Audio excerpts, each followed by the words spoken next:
My name is Matthew Sweet, and I'm very pleased to be moderating this session.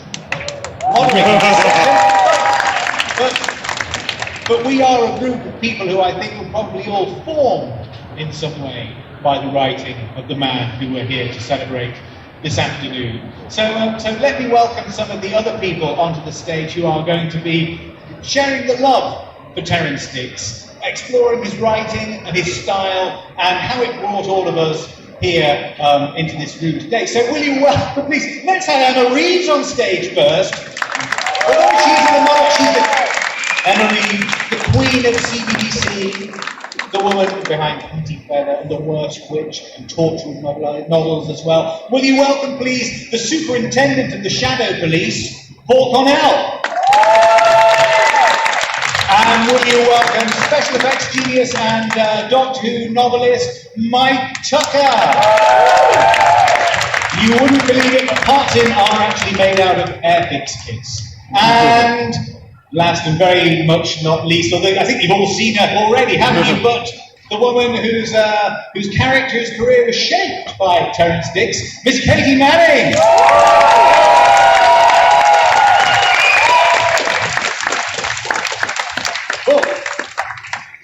So, Terrance Dicks, I think in a way, a product of a really kind of democratic, meritocratic moment in British history. Publican's son, goes to Cambridge, taught by F.R. Leavis, the greatest literary critic of his age, goes to the BBC, shapes culture in a really important way, shapes those stories that come into our homes via the TV and the public life. It's quite a legacy, isn't it? Yes, and I think, it's something we can sort of learn from now because we're still sort of trying hard to make TV more accessible, to more socially mobile, and I think there was a wonderful time in the 60s and 70s where people were getting the chance to go to university without incurring huge debt, and you get wonderful people like Terrance Dicks coming up through that route. And Katy Manning, you must tell us about how you encountered him and how he came into your life. That day. Just very briefly, I'll just say that when I was doing another television series for the other channel, and they had shortlisted Jo Grant to 3 actresses, but according to Terrance, and he has a lot of stories, and I've heard nearly all of them, so I can say most of them. I can say it's because it's true from Terrance. But they didn't feel they found exactly what they wanted. And John also had a very particular idea of what he wanted in his head. So they said, let's wait and see this other little person before we go ahead. And this other little person was me. And I arrived at the BBC, got frightfully lost. So that was a good start. And then I arrived, I also had the most dreadful cough. I sounded like I'd just come out of Battersea Dogs Home. I had like a kennel cough. And when they asked me if I could read from the script, I couldn't because I didn't have my big, thick glasses with me. And reading with my nose was not an option. So they just asked me if I would go and do a little improvisation, which was, of course, much more up my street, which I did. And the very next day, I got the call to say, we'd like you to play Jo Grant, because apparently after I left, they said, that's the one. The one that got lost was already, obviously, had a series of dreadful problems that I was going to go to play. But they were such wonderful leaders. The family was driven from Terrance and from Barry Letts, and it was a bit like Malcolm and Mark Wise. You never saw one without the other. If you did, you knew there was a problem, like when Barry Letts chopped off his toenail or his toe. Yes, he did, with the lawnmower. And so we didn't see him for a couple of days, but he soon came limping back in, minus a toe. But they were extraordinary because they listened. They cared so deeply about Doctor Who that Terrance would never let anything go by.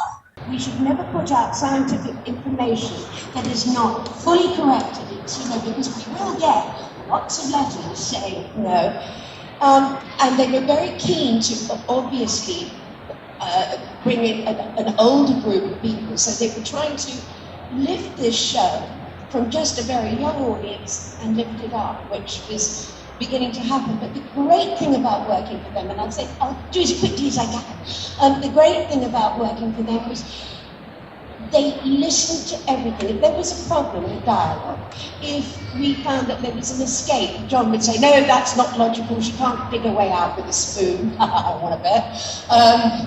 I'll certainly have a go. Or, with Roger, Terrance would sit down, he would listen, and he would he was so just and so fair that he would make those changes if necessary. They also encouraged me as a woman. I was left out of nothing. I was involved in every conversation. They encouraged me. Terrance would take me to various parts of the BBC so that I could see where things were being made. I went into the editing rooms. I was involved with Brian Hodgson. And I was given such an extraordinary time. And these two people were so fair, so generous, so caring, and we all became friends. There's children in the audience now that I think I almost held in my arms that belonged to Terrance. And we were all very close, and so we socialised together as well. And, as I say, these two men, Terrance especially, when it came to the writing and the script editing, was and always will be the most remarkable, wonderful man, and he was a tremendous friend.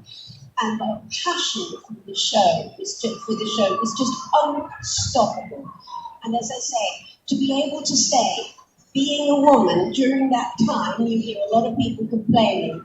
I was very blessed because I didn't know, because I worked for people like Terrance, that there was any difference between being a woman or being a man in this show, because I was involved, and of course, indeed, John Pertwee. So you can see now why they talk about this being such a strong family time, and it comes from those two amazing people. And Terrance Dicks, whose heart so strongly wanted to get children reading, and so he was writing these amazing books, which I don't read, but I do read them out loud on audio. And he has done so much to start getting children to read, way before Harry Potter. And I applaud him, I love him, I miss him, and I will always be grateful for everything he did, including my first tour of America, because I didn't know there was all these conventions going on in Australia. Nobody knew anything. Occasionally Doctor Who might be on. It's that funny little, English show. And I did my first American tour with him. We did like 13 cities in 13 days. And he also educated me on being involved in conventions. And I don't think I've ever laughed so much in my life as I did. And I'm very proud and touched to say that I saw him very close to the end of his life. And I'm really happy because all we did was laugh. Thank you, Terrance. Thank you. That's a lovely portrait of him. I know that you Paul knew him well as well. Yes, I met him as a young fan, and then became a professional in Who. And can you imagine meeting one of your heroes whose name you associate with your dad reading books to you when you're ill, a name your mum and dad have come to associate with everything you read, and you meet them and they don't have feet and play? With professionalism and decency so closely allied to each other that they seem like the same thing. I was in my 20s when I got to know Terrance, and I don't ever recall hearing an off-colour anecdote from him. We gradually got to be friends as he realised that I actually was going to be a writer, and so were a number of our peers. And the way he encouraged us and offered a model to us, and was who we wanted to be through so many years. Just a tremendous, tremendous man. And I'm really glad Katie brought up his decency, because that's something people haven't mentioned. But in the era that he was making television, decency is not taken for granted by any means. But yes. Absolutely. Could we focus in a bit on his writing style? Could we characterize it? Because it's something that seems to me to be both very distinct, but also quite transparent in a way.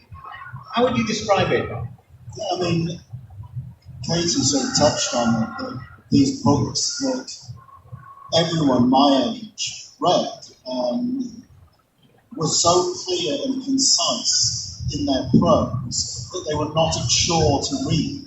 But at the same time, when you go back and read them as an adult, you realise that they're incredibly clever books. And the early ones, particularly the Autumn Invasion, Day of the Daleks, you go back now and there's incredibly descriptive prose that stays with you.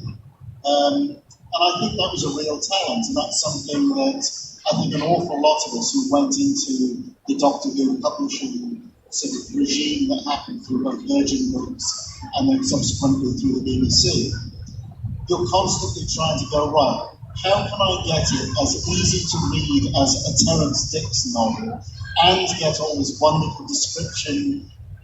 They're burned into our minds, aren't they, those favourite phrases of his that he used? Because it's not just ease. Although Mike's absolutely right, it's simplicity, it's directness. It's also got an emotional oomph that's really hard to duplicate. We were talking earlier about the word sprightly, in sprightly yellow roadster, to describe Bessie, the Doctor's car. Sprightly says old, because it's an old car, but it also says youthful and energetic, because it's got much more to it than it seems. So he's packed tons into one word choice. He does that all the time. They're rich, aren't they? Those word choices, Emma. There are phrases that, in a way, over the years we've probably kind of teased him, possibly, or teased about that kind of thing. The wheezing and groaning, which I think every time I go and fly to Scares, I think of that. But there are others that stick in my mind, like his way of describing certain things as a parody of the human form, or there are those moments when he invokes the idea of the mask. They are strong, they linger with you. What impression did they make on you? Yeah, I mean, I've written along the Five Doctors, which has sort of, it's great, it's got a full house of his most famous descriptions of, his favourite things. It's got the young bold face, the pleasant open face, and as a 9-year-old, when I first encountered the Five Doctors, it was so wonderful because, of course, in those days, there wasn't, as you all know, most people didn't have video recorders, and the shows weren't repeated anyway. There were very few videos that were available, were prohibitively expensive. And he held your hand, Terrance Dicks in particular, sort of held your hand and took you on a journey through meeting all these otherwise, unfamiliar figures like the first Doctor and the second Doctor, and he made them all feel like old friends, and he was your conduit, your guide, and of course, he legendarily coined the phrase "never cruel or cowardly" to describe the Doctor. And I never met Terrance, although I've obviously watched a lot of interviews with him on DVD extras and things, but I never actually met him. But I cried when he died, and I think I've only cried at 3 celebrity deaths. One was Elizabeth Sladen, one was Terry Pratchett, and one was Terrance. And I think, like Terry Pratchett, he had this. It's very reassuring, that people used to call him Uncle Terrance, people who knew him, and it was like having a relative who was guiding you through strange and unfamiliar and often very scary world. But this narrator was so warm and so trustworthy that you always felt really safe, even whilst embarking on what could be quite scary adventures to an 8 or 9-year-old.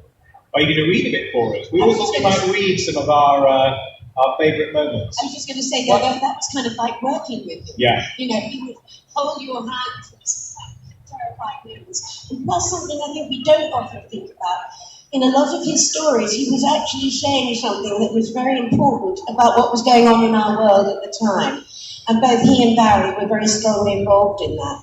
And that meant a lot to someone like me back then, who was already thinking about plastics, and hence I'm not touching those bottles. But, there were all those things. And so between the two of them, there were lots of things in those things that he wrote that went a lot deeper than just a story. I just needed to say that. Sorry. Absolutely. Shall we hear a bit of his prose style though, Emma? Why don't we've all said we would do this. Why don't we go for a bit of the pride prose? Thank you. Thank you, Paul. Thank you. Sorry. The doctor was leaning against a ruined wall, his face twisted with pain. Tegan ran up to him. "Doctor, what is it?" He stared at her, or rather, through her. "Fading," he whispered. "All fading." "What's fading?" "Great chunks of my past, detaching themselves like melting icebergs." "What's happening to him?" whispered Tegan. "What are we going to do?" "Search me. He doesn't seem to be ill exactly. It's more like some kind of psychic attack." "I am being diminished," said the doctor suddenly, "whittled away, piece by piece." His voice was faint but calm, as if making some interesting scientific observation. "A man is the sum of his memories, you know, and a Time Lord even more so." He struggled to sit up, and Tegan supported him. "Doctor, what can we do to help you?" "Get me into the TARDIS. I have to find... Between them, Tegan and Turlo got the doctor to his feet. "Find what?" asked Turlo. "My other selves."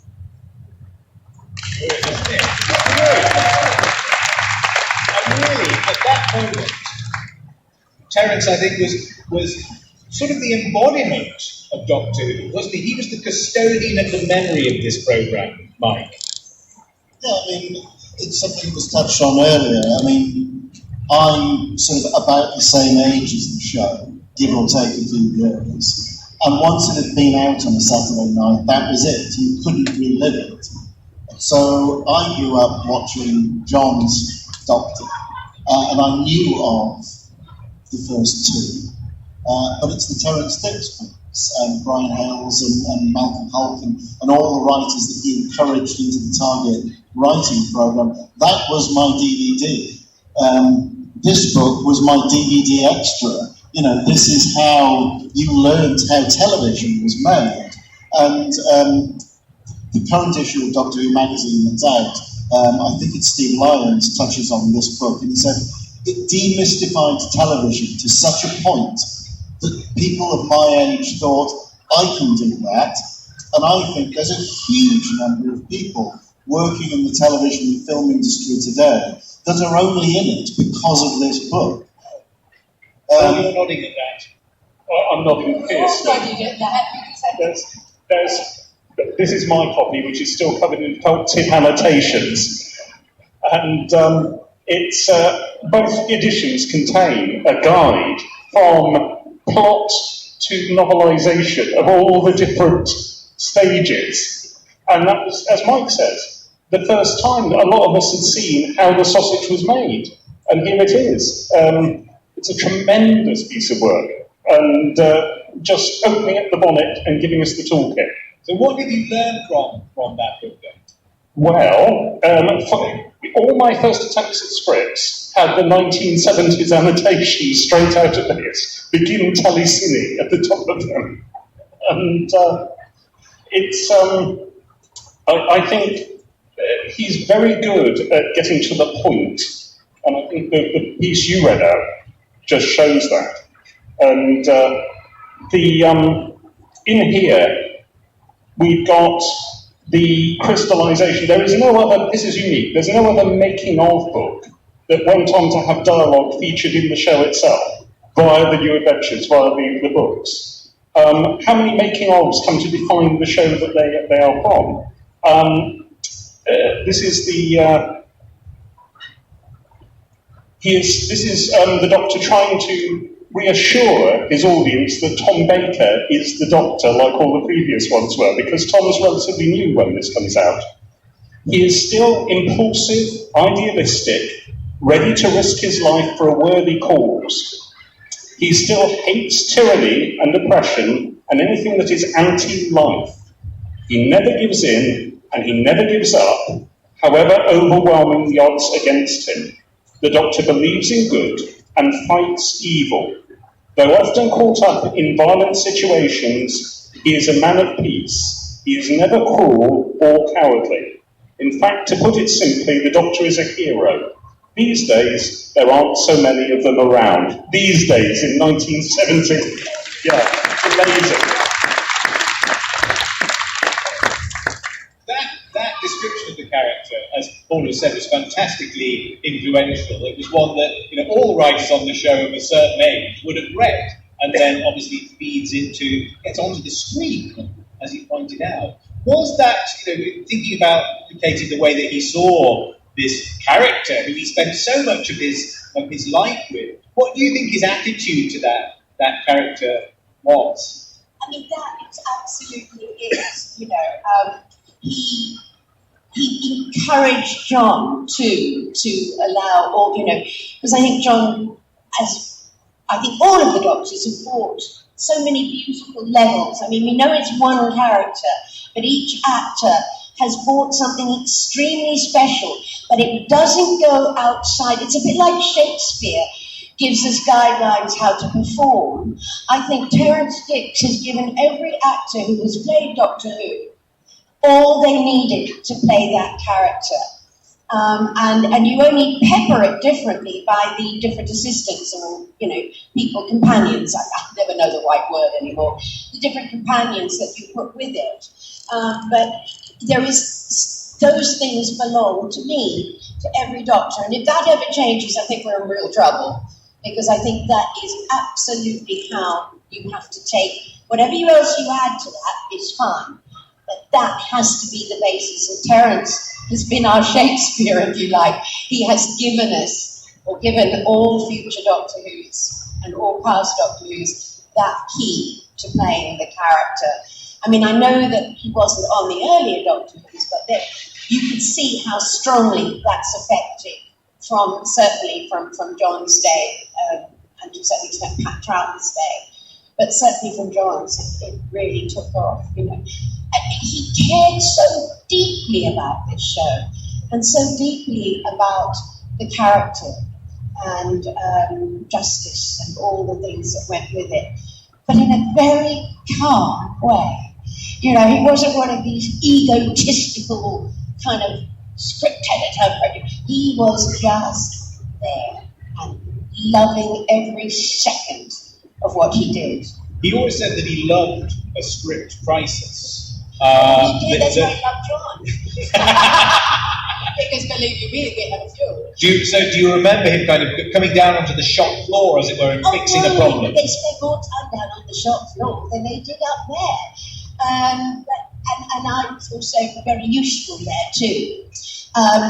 So, Terrance would do the discussion, I'd do the soothing, Barry would do the, right, that's the way we're going to go. But once again, it was done because John, once again, cared so deeply about playing this character. And Roger, we had Roger there too, who also would get some issues here and there. And then I would say, I'm sorry, I'm not saying groovy. I'm not doing it. I might say it in rehearsals or outside, but there was one where I said to Terrance, I said, I can't say, oh wow, far out, what a groovy. I'm not going to do it. That's writing for Katy. That's not writing for Joe, and I am not Joe. Let us not get confused. And of course, but he loved being down there, and he loved having those discussions, but he liked winning better. You could see the pipe would come out and would be immediately lit when we had an answer to the problem that usually came very patiently from Terrance. He was, quite extraordinary on that level. The only thing I will say is thanks, Terrance, for all the books where I have played so many men. I cannot begin to tell you. I leave the studio and I really could be Kenneth Manning. My voice, and one of them I was reading, and this guy said to me, he said, that Welsh miner sounded a bit like the other. I said, I've just played 12 soldiers and 14 miners, and you have a problem with that? But no, he did. He loved those floor times. He really did. Emma, what's your sense of his qualities as a script editor and somebody who understands the nuts and bolts of how to put a story and a narrative together?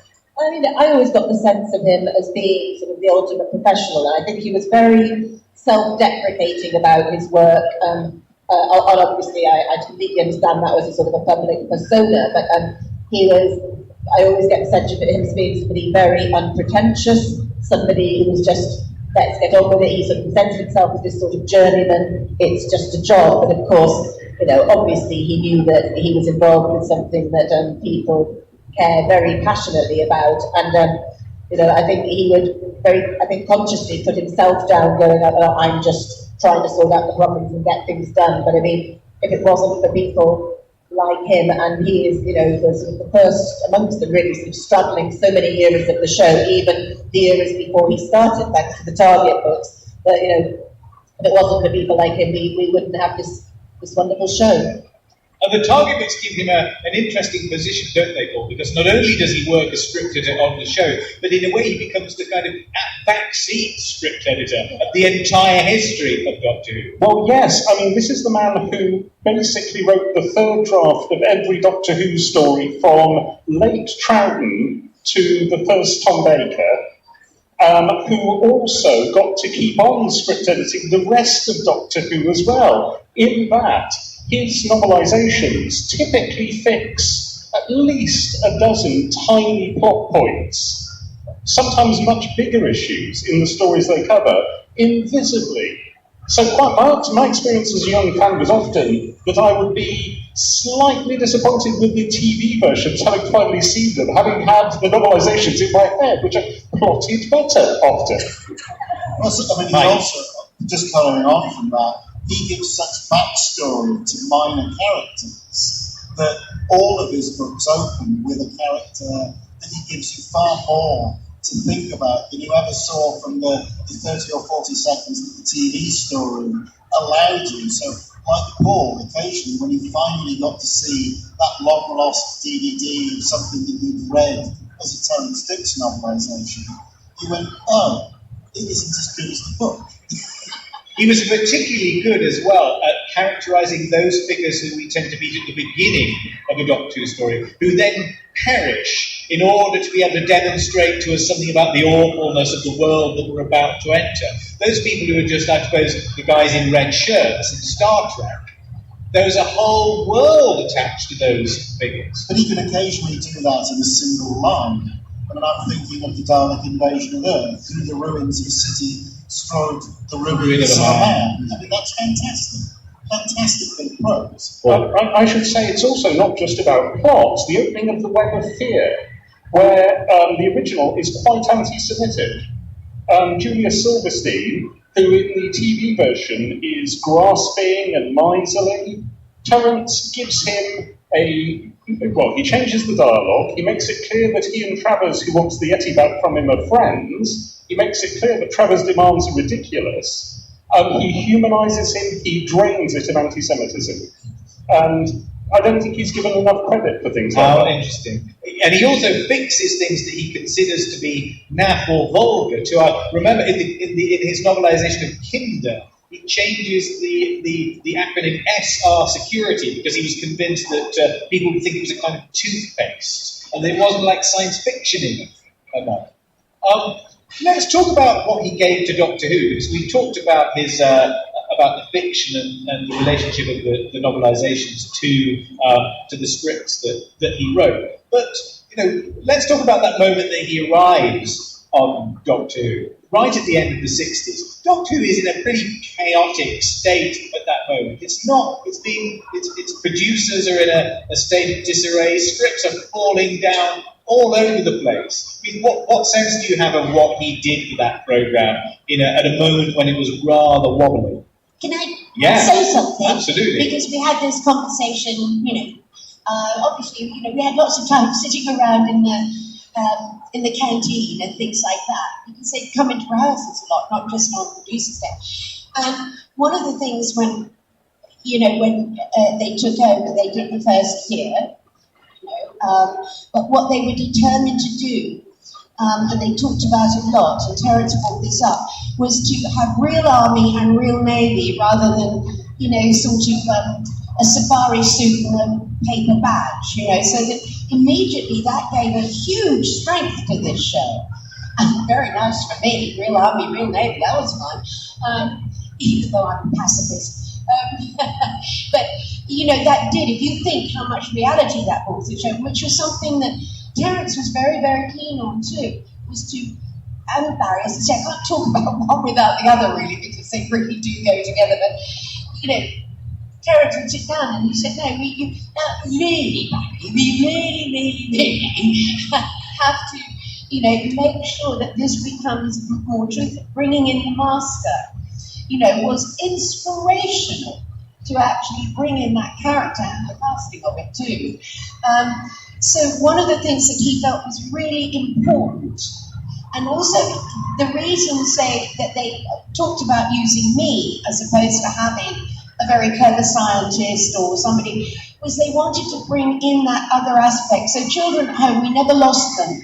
There was always somebody to say, but I don't know what that quite means. Otherwise, everybody knows too much, but they're not telling the audience, and that, it's not right. Because he was very keen to make sure that happened. So that was another reason they wanted Joe, and they also wanted the character that he said, and he told me this, he said we wanted a character we could actually watch grow up, rather than just watch her be on a plateau of one type of, that's the girl, that's what she's doing, rah, rah, rah. And also something for the young people to identify with. But I think the major thing was to start giving the programme that solid body of not just be sci-fi fantasy, but have some real, and bringing it down to earth was a very good idea too, because one of the things Terrance said, I remember we had this discussion, and he said, well, you don't expect to see things in a shopping centre. The moment you go to another planet, you may see something. So this might just give it a whole new twist. But it might not have been there to revise in this way had he not come in at the end of the 60s. Right at the end of Patrick Troughton, as soon as Terrance arrives, he rewrites Brian Hales's Seeds of Death. He's got Malcolm Hulke right there, close friend of his, landlord of his. So Malcolm Hulke effectively becomes a staff writer and writes 30 weeks of the next year of Doctor Who in one way or another. He finds Robert Holmes straight away in the slush pile and commissions him twice, bang, bang. These are all such professional moves at a time when the show is a mess. And basically, he sees that nobody else is going to be in charge, so he might as well be. Terrance was basically the showrunner at that point, and if one can regard him and Barry as a unit, he was going to leave, and then Barry Letts came along, and Terrance immediately saw, oh, grown-up has arrived. And I was amazed when I sort of found out years later, as a sort of mature fan, that apparently the War Games wasn't that well received at the time, because I know Terrance didn't write the novelisation, did he? That was Malcolm Hulke, but obviously it was his watch. It was the direction that the War Games took things in, all the decisions that were made leading on to the Pertwee era. I mean, these are, you've often said the War Games started something which continued in the Pertwee era, which is one of the biggest metamorphoses the show has ever been through. It was quite extraordinary, and it was brilliant, and it was all spearheaded by Terrance Dicks. The War Games is a revolutionary story, I think, Mike, because in a way, we often talk about the political complexion of the Pertwee years, but really that definitely does begin with the War Games, because of all the things that Terrance and Malcolm Hulke are tuning into. It's like, oh, what a lovely war meets a kind of conspiracy theory about the military-industrial complex, and it's kind of psychedelic too. Yeah, it's an extraordinary piece, because you do have what the BBC did incredibly well, which was period drama, and then it starts to throw in these little science fiction elements that just build and build and build. So yeah, it's a very modern bit of storytelling at a time when the show is quite simplistic in a way. And I think that's because Terrance and Barry, as everyone's been saying, you do think of them as a unit, understood what modern television needed to be and what they needed to bring to the programme. And whilst you see hints of that in the War Games and Spearhead from Space, it's the following years when all the CSO starts coming in and colour and the use of television in a way that hasn't been done up to that point. It's gone from being almost a theatrical production that's being filmed to something that is made for television. I'm just going to say the other thing too, which I thought, was really, really important that they did, was they fought really hard to get that budget to work really hard on special effects. And when you listen to some of the, and I was fortunate enough to have been involved in so many of the commentaries on the I can't think of the right words. DVDs? Thank you, darling. Technology and me are just so bomb. They're obsolete now anyway, aren't they? They are, that's the thing. Anyway, that listening to them, I was also learning a lot about, how much that made a difference and how we were, the great thing about the BBC then was being able to go to the sports department, right, and actually borrow a freeze-framed machine. Everybody was working so strongly together. And Barry said, we are going so forward now. We've got, we know that computers are the size of this room, it's boss and things like that. But, you can see what they were doing. I mean, I was used as a guinea pig for colour separation overlay. Sorry, I'm very old-fashioned. Is it blue screen now or green screen? We all know what we still think of it as colour separation overlay. Anyway, yeah. I was used for that, so they used blue, they used green, they used yellow, that was good, my head disappeared. But that was also very exciting because they were learning and they were changing all these things to give that programme that lift. And it was Barry for hammer and tongs to get that extra 2 and 6pence to do that work with, which he said often we ran out of money when it came to certain elements. I won't mention which ones. Mike. But understanding how all those different bits of television work together and how to put that team together so that they're all doing their best, that gets driven from the top. So if you've got a script editor and a producer who are effectively working, as you say, like a two-man showrunner team, and understand how everybody's bit of this program fits together, they are writing shows to the strengths of everybody, and I think it shows. We're approaching the last 5 minutes or so of our conversation. I think we should return in a way to the nature of the man. And his humility as well. I think I'm not going to read from this, but here's a good example of this. Doctor Who and the Brain of Morbius, a script that had, a pretty kind of bumpy ride to the screen, so much so that Terrance's name was removed from it because it was rewritten so aggressively by his great friend Robert Holmes, and we all know the story, don't we? Sticks and Bland pseudonym on it, he said, and indeed the story went out under the name of Robin Bland, which I think in a way became part of Terrance's email address, didn't it? But also, in his humility, he returns to this story not once, but twice, and revisits it often. And this is kind of, some writers, and there have been a few in the history of Doctor Who, have kind of turned on their heels after that kind of experience, but not him. Well, for one thing, he novelises it as it is on the screen, rather than going back to what it was. But can you imagine what an experience that was for him? He'd found Robert Holmes in the slush pile. And suddenly Robert Holmes is rewriting him. He created a monster. And for Terrance, one gets the feeling that the affront was just momentary. That he's going back to laughing and liking his friend very, very swiftly. Because the revisions he makes are incredibly subtle. For instance, he clearly doesn't like the idea that some of those faces on that mind-bending screen in the Brain of Morbius are previous incarnations of the Doctor. So he gently removes that. But he doesn't take out all of these other liberties that were taken with his script, Emma. Yes, and it's funny that the sort of that thing which Terrance didn't like, the previous incarnation of the Doctor, is something which people who followed on have also quietly dropped. That sort of that is and that has been retconned in various ways. But I think he's inspirational as a TV writer because actually pretentiousness, ego, and auteurism are actually not necessarily helpful qualities in making good TV because it is such a collaborative environment. And I think, when I think of, as you say, the argument with Robert Holmes, who he made, the creation of Robin Bland, clearly a huge argument, and then all is forgiven and forgotten. And I think I think it shows what a great, humble man he was, and it's something we can kind of all learn from, to me, because you do have arguments. It's very stressful, but I think the idea that you can disagree and then forgive and be friends again is what the Doctor would do. Let's talk a bit about his time after Doctor Who, because he was very much part of the culture of events like this. Well, I'm very pleased to say that there are members of his family in this room as we speak. It's his sons, two of his sons, sitting on the front row. And he was very much involved in this kind of event. I'm guessing that some of you would have, the experiences that you remember him for are rather at occasions like this, rather than under the lights of Television Centre, perhaps, for.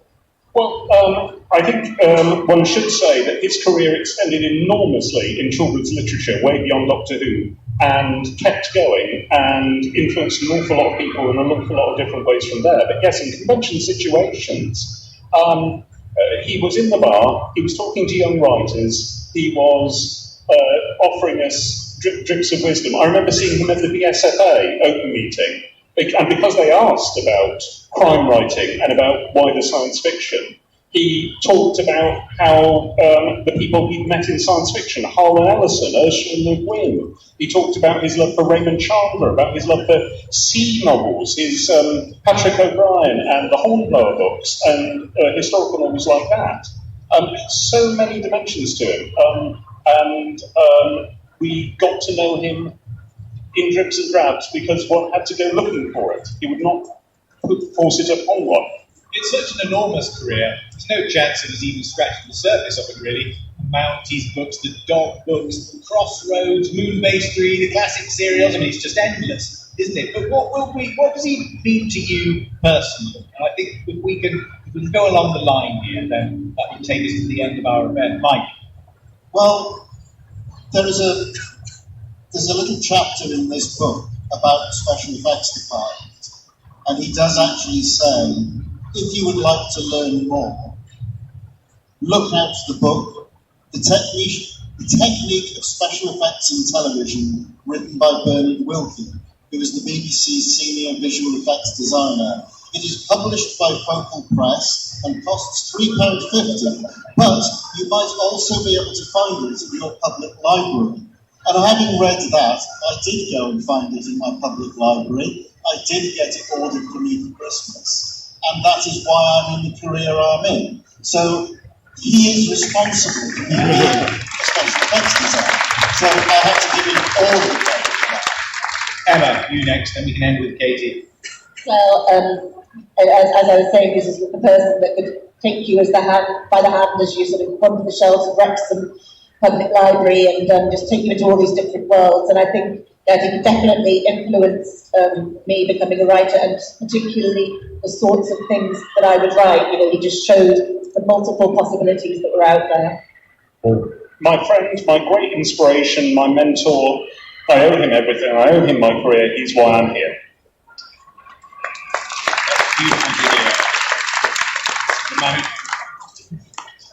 Katie, you get the last word, I think. My father used to write a chronicle with the last word. And Terrance Dicks was very good too, believe me, he knew how to.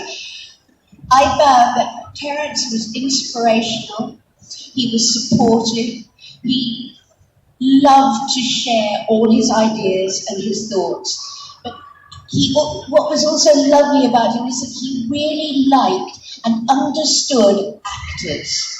So he wasn't just, a novel writer or a script, he really did, and he was one of the most generous people to actually be involved with, both emotionally, in every way, and supportive.